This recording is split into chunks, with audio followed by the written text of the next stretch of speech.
It's a return visit to the center stage spotlight for today's guest. He was last here, back in 2024, when he released his debut album, Welcome to the Plains. Now, since then, he's done a lot of touring and collaborating, and he was recently given the Rising Star Award from the Oklahoma Music Hall of Fame. His sophomore album, Scared of Heights, is out now. Welcome back, Wyatt Flores. Well, thank you. Good to see you. Y'all as well. You've been busy. It's been crazy. Yeah. It's been, but it's a good crazy. Good problems to have. Absolutely. Okay, we're talking about this new album. You said it's nothing like your debut project, Welcome to the Plains, and that's when you came to talk to us last time. Did you set out with the goal for it to be completely different? I knew that I was always going to go this direction. I just didn't expect it to happen this soon, if that makes sense. Like, it took me a while to really write this album. Like, I started having like a month where, well, originally I quit writing after Welcome to the Plains. I was like, I'm tired of it. I'm gonna not do it for a while. Well, then when it came back to doing it, I was like, do I still got it, or what's going on here? And then finally I started writing for about a month, and it kind of felt like I wasn't really giving my all to it, or like I wasn't really saying what I needed to say. And then all of a sudden it just kind of clicked. And then as soon as I wrote Not Good Enough, and the next day Running on E, I knew exactly which direction I was headed, and I was like, well, I'm going that way. And so then it just took off. You were kind of learning how to get back on the horse and ride again, right? So once you get a couple of those like under your belt and you said that's the direction you're going, does it just flow out of you at that point? This time, yes. Welcome to the Plains was kind of the same, but this time it really kicked the door in. Like as soon as I really got a grasp of what I was after, it just took off. And there was one day that there was 5.5 songs written, which is kind of one day? Yeah, I don't know what happened, but that day I was really on one. Oh my God. Wow. That's insane. But it was fun.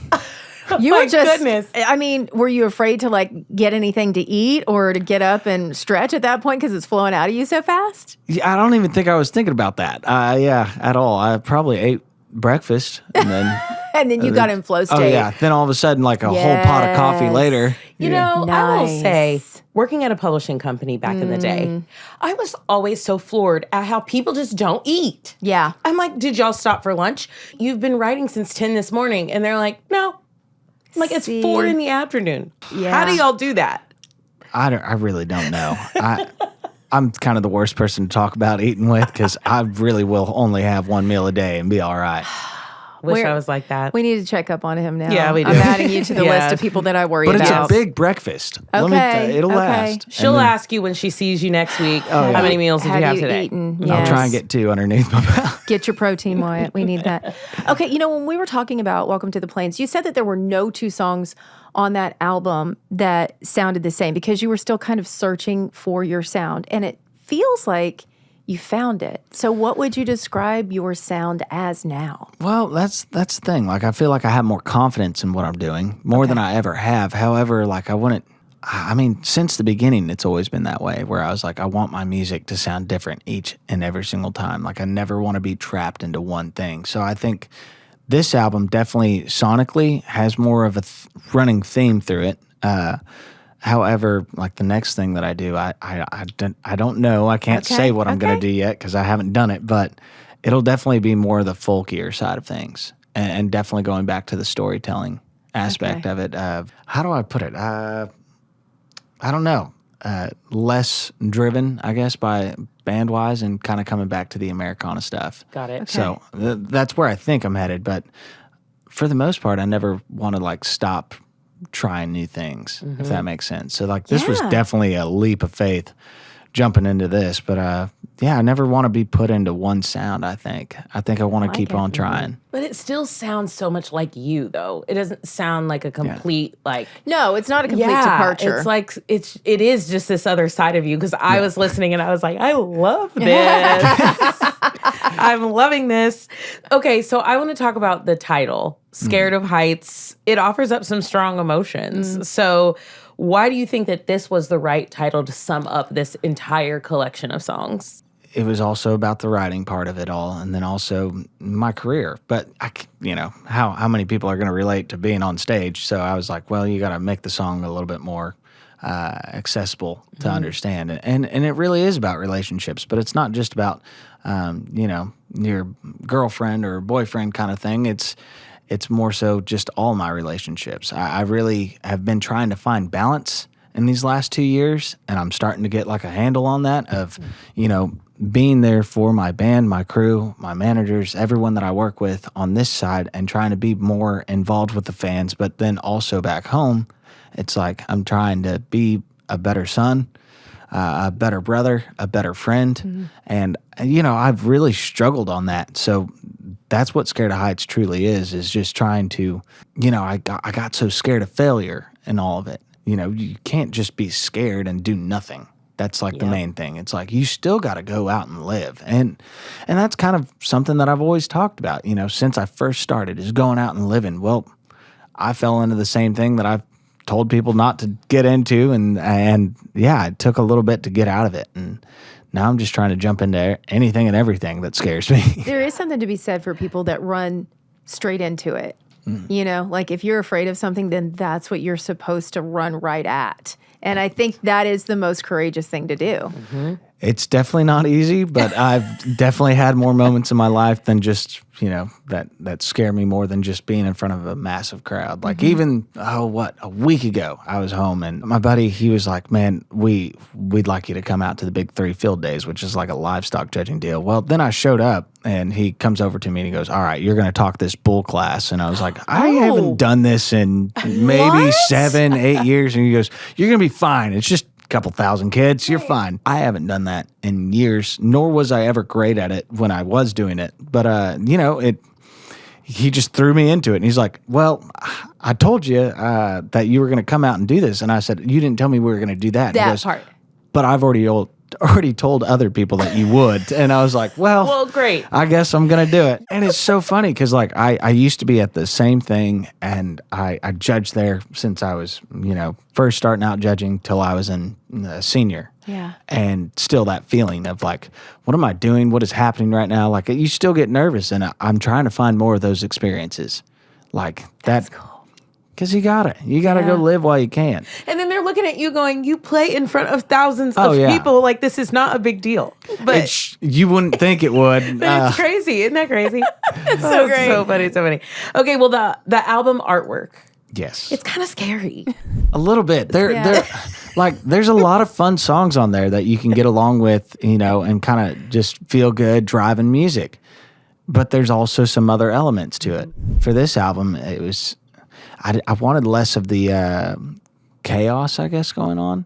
And we also wanted to try and do, for the first time ever, putting me on the album art, which I've always been against. But this time I was like, you know what? We did it for Kane's Ballroom, and I really liked it. So we had Matt Paskert come out. We did a whole photo shoot.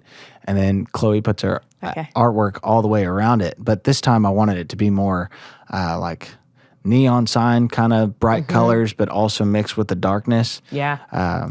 I don't know why. I just really like bright colors. Chloe absolutely killed it, and Matt did as well. It was one of the funnest things, getting to do that again and then have Chloe put her artwork on it. But Chloe's done your artwork on previous projects. Since Chloe Tyler. Please Don't Go. Chloe Tyler has done it since then, and we don't plan to change that. I love that. I think it's incredible every single time we give her the album, and we're like, listen through and do whatever you want. That's so cool. But that is really cool because now everybody that has your albums has a piece of her artwork. Like it's collecting a gallery of hers and a gallery of yours at the same time. If anyone's out there looking for art, Chloe Tyler. Okay. Chloe Tyler. All right. Well, it starts off with Hate Myself. It sounds like it's going to be really harsh and kind of dark. But then it's like up-tempo and breezy. And I'm like, oh, where are we going That's with why that? I was like, ooh. Oh, okay. Because like Hate Myself, I'm like, ooh. Oh, yeah. We could go in We could a go multitude multiple of ways. Yeah. So why was this the perfect song for you to say, hey, I want this one to start the project? Well, we tried 1,000 different things. We tried to arrange it multiple ways, but I really did like the intro to it because the title of it just sounds like, oh, this is going to be dark. And then all of a sudden it's up, feel good tempo. And of course, starting out the album, I wanted to give people a little taste of what the rest of it was coming. Like it just felt right to open up, and you got this little lick going on there with the mandolin and guitars, and I just loved it, and I thought that it was a much easier way to get into it, because like Welcome to the Plains, oh my gosh, just right out the gate, it was like, all right, we're cooking it. Well, let's calm it down a little bit. There's still songs in there that do it, but We're going to ramp up. yeah, we're getting onto the interstate. Yes, We're like a slow roller coaster. Merge. Yes, Merging is what's happening. Some people are better at merging than others. good Lord. I just came off a road trip. Let me tell you, that is true. Welcome to the Plains definitely felt more like a Nissan Altima getting on, like just, and it was like, calm down. All right. Pace yourself. There are quite a few songs on this album that lean into heartbreak. Is that a reflection of what's been going on? Is that something you've just been tapped into? In some ways, this is a breakup album, because that's how it all started. Was going through a breakup, really struggling with a lot of anxiety, and still something that I'm struggling with, which is why Sleepless Lullaby is on the album. But really, it's the Drive All Night concept was originally just about the time that I said I'm going down to Key West. I'm going to drive from Stillwater, Oklahoma, and go to Key West and get my mind straight. And that was one of the best things that I ever did. But since then, it's been just trying to tackle like your fears. And for me, it was like, I guess I've got to figure out how to be alone and everything else. And that's been like the greatest thing that I've ever done for myself. But like some of these songs are about, not being good enough or feeling like you're coming up short, or you found someone that you could possibly be with, but you're like, I just ain't there yet, and that was that's kind of what the last 2 years have been of trying to figure me out, and so that way I can be a better person for someone else. And that's why there's songs in there like South Dakota that give you more of a little hope, I guess, through everything. So you may be struggling through these relationships, but like at the end, it can all be better. Yeah. Oh, I like that. I'll be okay. So what are some of the biggest life lessons that you've learned over the last 2 years that help you shape these songs? Well, I think balance was the biggest one that I've been trying to work on, and now I feel like I've got a better sense of it. I didn't know how to go home for the longest time, if that makes sense. Like I'd be home, but I wasn't really home. Now I've got a better sense of it to where I've literally camped out more than I have stayed in my own bed. I've literally just been going and camping, and that has just been incredible until the sun comes up. Like tent camping or in a trailer camping? No, like tent camping, but really it's either a hammock. I don't know. I got a hay bed that folds out. And nope. It's incredible. I'm telling you, it's awesome. We have a saying, please don't take us camping. That's like a bumper sticker. I have a hat that says that. You got to try it once. I can't. You don't understand. Wyatt, no. There was a bee in the radio studio one day, and the way that I was about to run outside, I'm like, I can't be in here. And they were like, it won't hurt you. And I'm like, yes, it will. I don't want to be in here. I don't go outside unless it's a sporting event. We're not outdoorsy, Wyatt. It's incredible, though. I'll tell you this. We've had so many people on this podcast trying to go, you know what, just give it a try. Just give it a try. And I'm like, listen, if you did a record release party and it was a tent like camp out, that's the only way that we would go. We would do it for you as a record release party. Don't give him that idea. Yeah, I'm thinking about it now. Given you that idea. No, you shouldn't have said that. We have this on the record now. I am so sorry. I see this content piece of Wyatt taking us out camping and We us both have just straw in being our like, hair. Ew, It's I'm awesome. dirty. I'm telling you. This last little bit ago, I woke up at 3:30 in the morning from camping because this coyote goes off.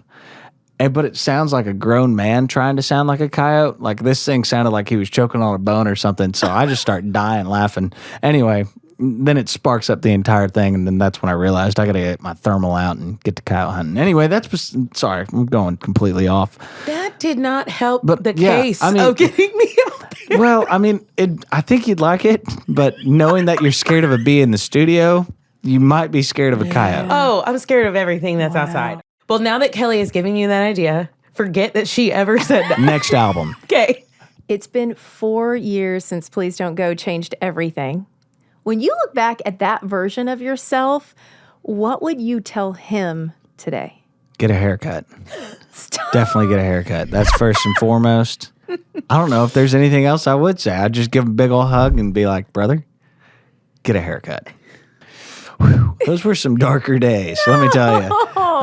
But no, I mean, it's so crazy because it's been an ongoing dream and the dream is still being lived out. But man, I don't think he would have known that all this was going to happen. I don't know. I wish he could talk to me now instead of me talking to him. I wish he'd talk to me and kind of just be like, man, what happened? Because I was a lot more fearless back then. And but then again, I didn't have anything to lose. And I think that's a bigger one that I'm trying to figure out, I guess, is, man, I did a lot more living back then. And I don't know. I feel like there's part of me that wishes that I'd kind of, I don't know, live careless. Okay, if you don't go write that today, I'm going to. So you need to go write no, seriously, like that would be the coolest song ever, because we hear so many people saying, oh, to my younger self, or, when I was 18, I wish I would. But from the reverse of that. I haven't put it together, but yes, also. That needs to happen. I need to write that soon. Okay. But that's actually kind of funny you asked that, because Way I Do is definitely about that. Yeah. Way I Do on the album is really about two things: talking to my younger self, because of therapy. They'd sit you down and be like, all right, so here's what we're gonna do now. We're gonna talk to the younger you, and I'm sitting there, oh Lord, no. Let's not. And don't. And then the next thing you know, I finally did it, and that was one of those that's one of those songs of just like, if you loved you the way I do. And but bigger than that, it was me really struggling with these shows. I was so hard on myself being a perfectionist, and I just never felt like I was really being fulfilled by everything, I guess. And my drummer would come up to me and he's like, would you quit beating yourself up because you're hurting somebody I love? And I was like, wow. Whoa. Yeah. Calm down there, brother. And that's how that song came to be.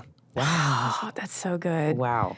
Okay, what song on this new album would younger Wyatt be most surprised you recorded? Sober for a Month. Yeah, absolutely. That's a great song, by the way. I'm trailing along and I'm like, okay. And then I get to the end and I went, okay. Oh, it definitely takes a turn. It takes a turn in the best way. It's very fun. I'd never really, I tried it once on Welcome to the Plains, and that's how Falling Sideways came to be, where you just kind of have something going on and you just kind of freestyle. Mm-hmm. But Sober for a Month was like, I was like, you know what? I'm going to give it another try. And that was so much fun because, it almost kind of is a little bit like rapping, through there, we want fun, And I love rap. I don't think people know that. Like, my older sister flooded me with a whole. My favorites are like Kendrick, Lil Wayne, J. Cole. So that was fun for me. I would have never expected me to do it, but definitely that song does turn. Yeah. There was another version where it didn't, and then we were like, you know what? Why not? No. Why not? Yeah. When it went to vodka lemonade instead of piss and lemonade, Piss and lemonade. I was like, wait, did I just hear that right? I need to go back. Oh my gosh. It was great. It was How so fun. good. Were there any songs that you had to convince yourself to put out because they were a little too personal? No, honestly, there was 19 songs that really were running for the album. And I don't like giant albums. I just don't feel like anyone fully listens to the entire thing. So we just cut all the fat off, and that's and what you have now is what I wanted to be seen. There's quite a few other contenders, but I really just liked this body of work. None of these ever felt too personal, if that makes sense. That's good, yeah. But I'd say Sleepless was probably the one that would.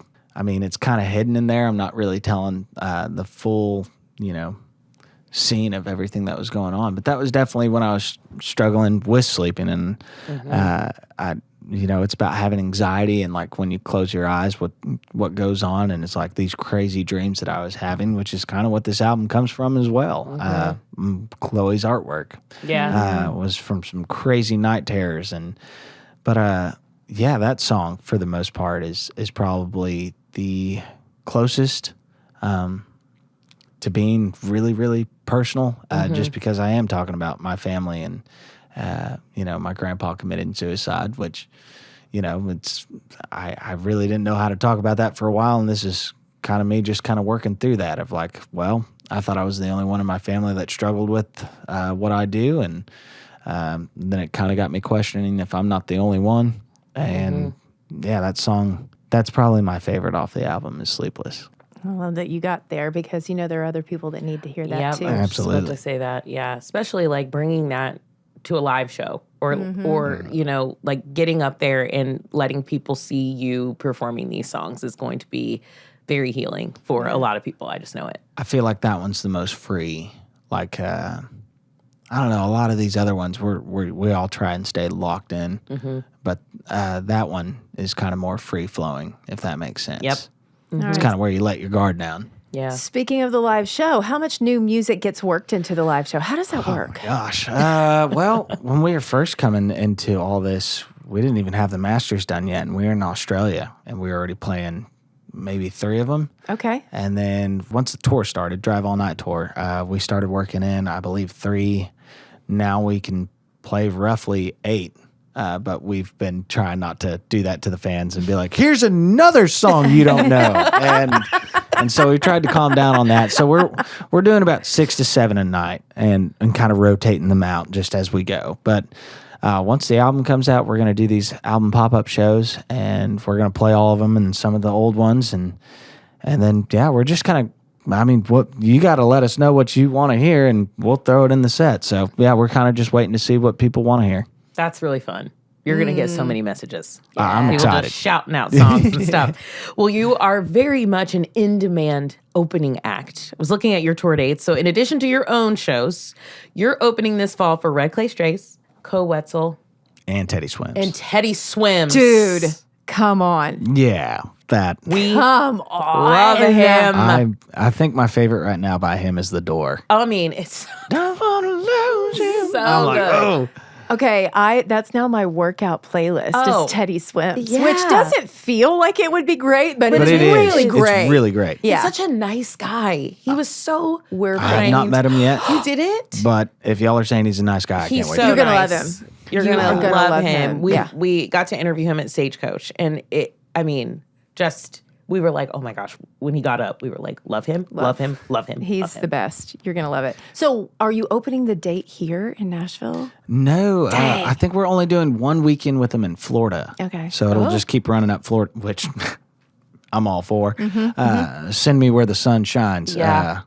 So I'm really excited about that. And of course, Red Clay Strays, they've been friends with them since 2022, I think. I guess that would have been 2024 is when I first met them. Sorry, way too far back. Where are these years going? And then, of course, Co Wetzel has been one of my biggest heroes. Of course, me being from the Red Dirt scene and him being from Texas, like I've been listening to Noise Complaint since it came out. Yeah. And I don't know. I'm just super excited about all that. And then, of course, we're just going to be running up and down the road. So fun. That is fun. And then you're also featured on Carter Faith's new song, Nothing Better to Do, from her Yes. Cherry Valley Deluxe album. Absolutely. How did that come together? I don't know. I just kind of got a phone call and I was like, yeah, I'll do it. And I just came in and recorded it down, and it's just been fun. But she used to open up for us on our first ever tour, or our second tour, I believe. Gosh, all these tours were same tour, different name. Yeah, you've been out on the road, man. But she's definitely been one of my favorites. She's incredible live. If you haven't heard her, Oh gosh, the voice The is voice. insane. absolutely crazy. She's We're incredible. all fans. Oh yeah. We're such big fans. I try not to fangirl. And y'all sound incredible together. So Well, thank you. That is Yeah. so good. And then we had Charles Wesley Godwin on the Yes. podcast last month talking about the song that you guys did together. So is there an artist that you haven't gotten to work with yet that is like on the dream board? There's quite a few. Jason Isbell, Oh, that would Sturgill Simpson, All American Rejects, Sierra Farrell. I think that's a pretty good list. I could keep going. But yeah, Charles was definitely on the list. We've wrote a couple of songs, I think 4 maybe. And it was on one of his EPs, Her Move. That was one that we wrote together. But when he called me about this one, he was just like, "Hey, would you listen to this and like be interested in being on it?" And I was like, "Dude, I'll be on any of your songs." And then I listened, and yeah, "Hey There, Son" just absolutely tore me to pieces. Yeah. And I was like, yes, I absolutely We'll do this. Yeah, and it was just one of the most well written songs ever. But I mean, I can't even believe that he asked me to do it. So that's been awesome. Now that his album's out into the world, Yeah. We have to tell you congratulations, by the way, receiving the Rising Star Award from the Oklahoma Music Hall of Fame. Come on now. That's big huge. stuff, man. that was pretty crazy. I literally walked off stage, and Cody Canada from Cross Canadian Ragweed standing right there, and he's like, "Hey, follow me." And I was like, "Oh, okay, I'm gonna go meet some friends of his or family." And then he kept walking towards the stage, and I was like, "Brother, you're the headliner. Like, you should probably not go out there yet. Give the people what they want." Yeah. And then I walked out, and then they handed me that award, and I lost it. So you didn't know? No, Oh boy. I had no idea what was happening. Wyatt, that's awesome. And then once I pieced it together, I mean, I was a wreck. Did you cry? Oh, I bawled. Good.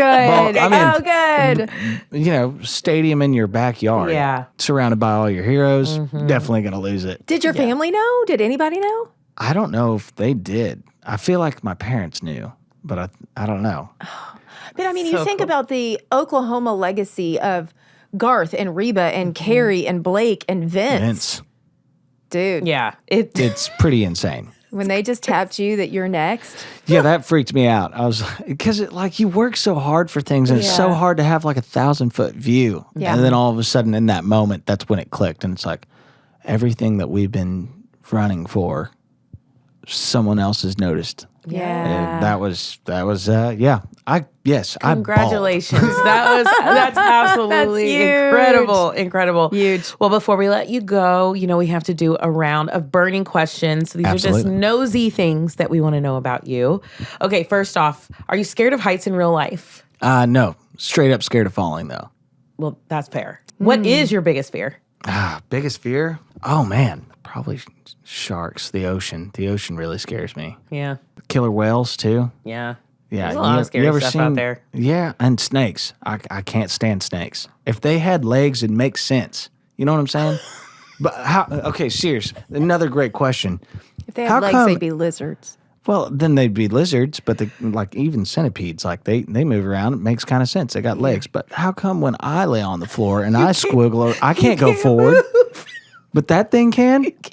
Anyway, sorry. Snakes freak me out. They're from the devil. Okay.